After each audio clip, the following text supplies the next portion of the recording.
Left-leaning media are investigating Biden's past. Hunter Biden, that is, not his dad.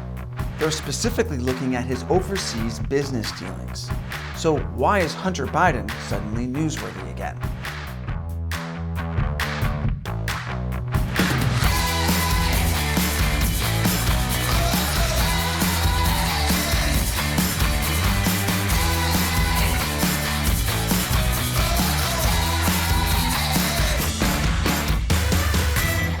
Welcome to America Uncovered. I'm Matt Ganezda, filling in for Chris Chappell this week. It's suddenly become trendy to report on Hunter Biden's shady business dealings again. In the left-leaning media, conservative media have been covering it like a horse race since before anyone knew just how shady his business dealings were. Hunter Biden is now Fox News' favorite person. Well, after Hillary Clinton. If Hillary and Hunter did some crazy business deal together, I think Jesse Waters might spontaneously combust. But since 2020, liberal media haven't been all that enthused about covering Hunter Biden. Well, unless they're talking about his art. That is, until last month, when the New York Times reported on a broad federal investigation into Hunter Biden's taxes. The Washington Post soon followed with a story about Hunter's connections to a Chinese energy company. And NPR jumped on the bandwagon as well. There's fresh scrutiny on Hunter Biden, the president's son, as he is under investigation. Part of that investigation appears to center on emails that showed up on a notorious laptop that was publicized before the 2020 election and then dismissed by much of the news media. Yes, dismissed by much of the news media, like NPR.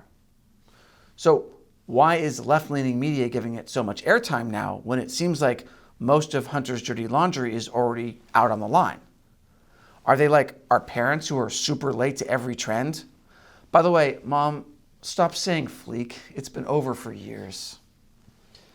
Anyway, the media now claim new details have emerged in the story. Details that raise counterintelligence questions. Or in plain English, Hunter is a national security liability. There have been some new revelations too. Well, more like new confirmations. For example, the New York Times authenticated the emails on Hunter Biden's laptop. You remember, the laptop that was totally Russian disinformation. We did an entire episode on this New York Times story and the uproar it caused. That seemed to give the liberal media a green light to start reporting on Hunter's business again. After all, it's not a presidential election year now. The Washington Post followed shortly after with its own verification of some of the emails, although it wasn't able to verify all of them.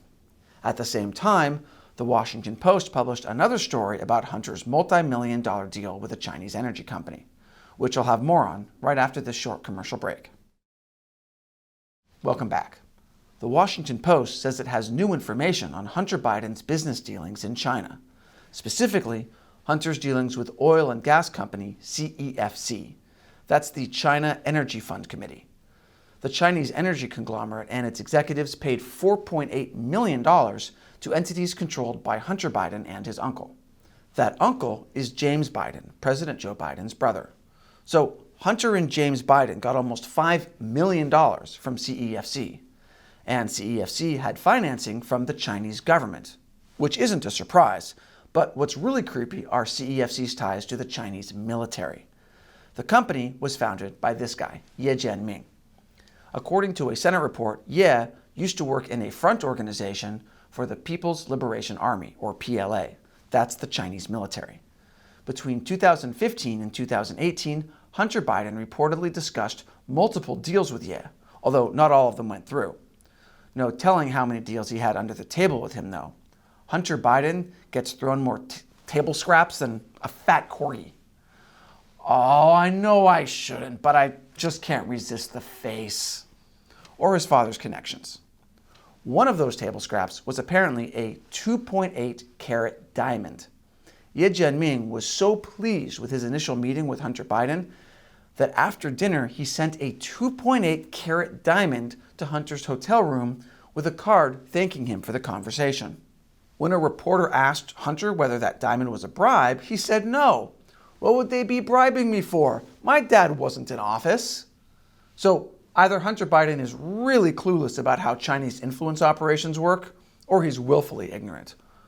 Why did Chinese guys with links to the government want to do business with me? It's a mystery. Hunter at least knew enough not to keep the diamond. He claims he gave it to his associates. Anyway, Hunter's deals with CEFC have always been of interest to Republicans, but especially after an email found on Hunter's laptop said 10% of a potential CEFC business deal was to be held by H for the big guy. Context showed that H was Hunter Biden. As for the big guy, there was speculation it might be Joe Biden, which is kind of presumptuous. Who's to say the big guy isn't this fat corgi? That's one big guy. At any rate, one of Hunter's former business partners said that the big guy did indeed refer to Joe Biden. That specific deal never went through, though, so even if the big guy were Joe Biden, he never saw any money from it. Now, I should clarify here that none of the Bidens has been charged with any crimes in connection with these business deals.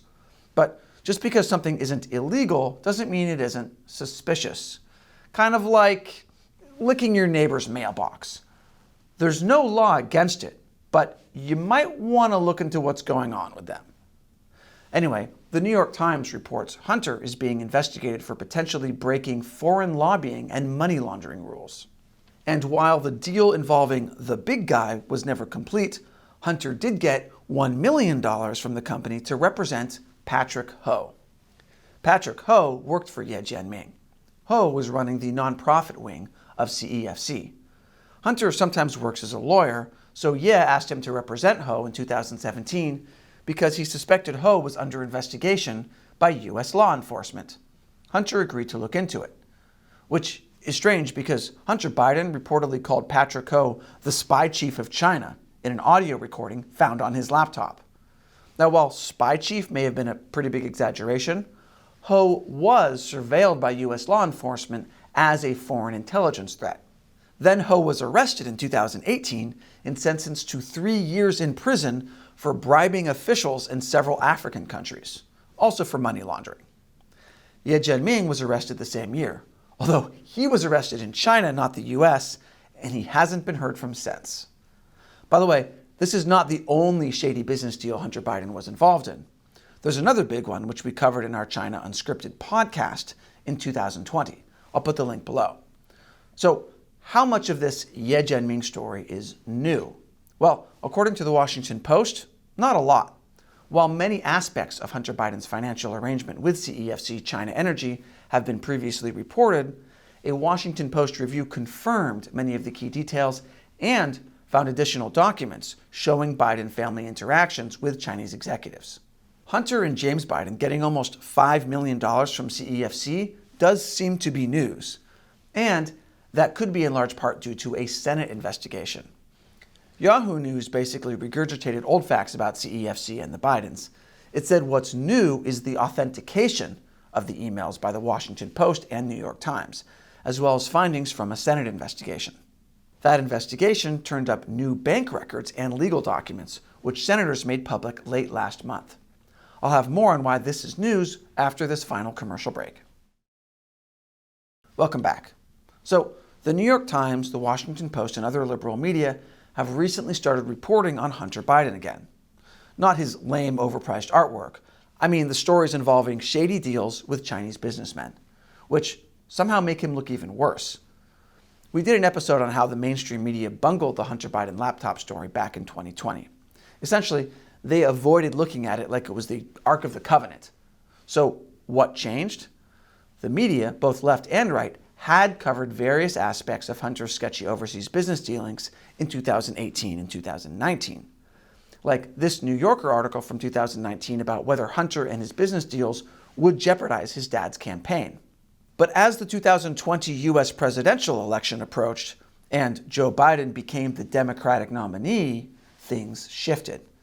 In September 2020, less than 2 months before the election, 2 Republican senators released an 87-page report about Hunter Biden's forced business dealings. Again, media outlets on both sides of the aisle reported on it, but differently. Where the right-leaning New York Post called it an explosive report, left-leaning Politico dismissed it as an anti-Biden report and said that it repackages old claims. Okay, but if those claims are true and nothing was done about it, doesn't that mean we should look into it again? Like how, oh, I don't know, Andrew Cuomo's COVID policies killed thousands of grandparents. By the time something is done about this, we'll all be old enough to have been killed by one of Andrew Cuomo's COVID policies. Meanwhile, the New York Times said at the time there was no evidence Joe Biden had done anything wrong. Then came the laptop. Some media outlets dismissed the laptop story as Russian disinformation. Some media outlets put out fact checks. Mostly, though, the liberal mainstream media simply didn't cover the actual allegations brought up in the laptop story. NPR, for example, outright refused to cover it, saying in a tweet, "We don't want to waste our time on stories that are not really stories." Which is ridiculous, because NPR is all about covering stories that are not really stories. If there's a 2-hour podcast about someone using bee pollen to make mascara for horses, you know it's on NPR. In December 2020, well after the election, Hunter Biden admitted that he was under investigation, and the mainstream media began to look into his background again. To be fair, the DOJ was keeping a low profile on the investigation, and that's because activity in the investigation had gone covert in recent months due to Justice Department guidelines prohibiting overt actions that could affect an election. I guess they didn't want to be blamed for Biden losing the election, the way former FBI Director James Comey was for Hillary Clinton's loss in 2016. So, a year and a half after the 2020 election, the left-leaning mainstream media are finally catching up. I get it, the story was pretty easy to miss, if you're part ostrich. So, what changed? The New York Post says it's because Joe Biden already won the election against Trump. Meanwhile, the Washington Post said it was because they couldn't verify the laptop contents before. Intelligence officials were also warning about Russian interference in the election, and the source of the laptop data seemed suspect at the time. So, because they believed there was Russian interference in the election, they wouldn't run a story about something totally different? That's like saying you lost your keys because of the Ukraine invasion. Not the same thing, Mom. The Washington Post also made it clear that they couldn't verify the information was true because the New York Post wouldn't give them the files. And even in this new rash of articles about the Hunter Biden investigation, the Washington Post is still being cautious. Makes sense. Wouldn't want to get anything wrong on a story that was already covered 2 years ago. At this point, they may as well copy the work of other papers, even if plagiarism isn't very fleek. So, what do you think? Should the media have handled the Hunter Biden story differently? Let us know in the comments below. And, Chris, Shelley, and I have been running this YouTube channel for 4.5 years. And it's not easy, because even though we try our best to be fact-based and nonpartisan, our YouTube overlords don't really like it. They demonetize a lot of our videos, and they sometimes outright suppress us. And that's why we rely mainly on viewer support for funding. Check us out on Patreon or Locals, where you can directly support what we're doing. The links are below. Once again, I'm Matt Gnezda. Thanks for watching America Uncovered.